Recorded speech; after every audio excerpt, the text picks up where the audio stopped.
Hyderabad metro రైల్లో త్వరలో కోచ్లు పెరగనున్నాయి. ఇందుకు సంబంధించి L&T, HMR అధికారులు కసరత్తు చేస్తున్నారు. కొత్త సంవత్సరంలో మెట్రో బోగీలు తప్పకుండా పెరిగే అవకాశం ఉన్నట్టు తెలుస్తోంది.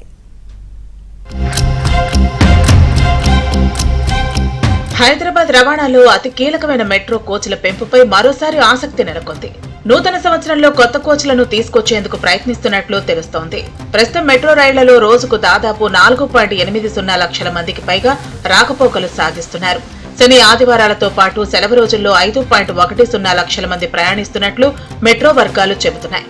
ఉదయం 8 గంటల నుంచి 11:30 గంటల వరకు, సాయంత్రం 5 నుంచి 9 గంటల వరకు పీక్ అవర్స్ లో నడిచే రైళ్లలో కోచ్లలో కాలుపెట్టని పరిస్థితి కనిపిస్తోంది. దీంతో ప్రస్తుతం నడుస్తున్న 57 రైళ్లలో ఉన్న 171 కోచ్లకు అదనంగా మరో 40 నుంచి 50 కోచ్లను తీసుకొచ్చి ప్రయాణికులకు అందుబాటులో ఉంచుతామని 2 ఏళ్ల క్రితం మెట్రో L&T అధికారులు ప్రకటించినా అమలుకు నోచుకోలేదు. అయితే త్వరలో అదనపు బోగీలను తీసుకొచ్చి ప్రయాణికులకు మెరుగైన సౌకర్యం కల్పిస్తామని మంత్రి దుద్దిళ్ల శ్రీధర్ బాబు ఇటీవల ప్రకటించిన నేపథ్యంలో L&T, HMR అధికారులు ముందుకు సాగుతున్నారు.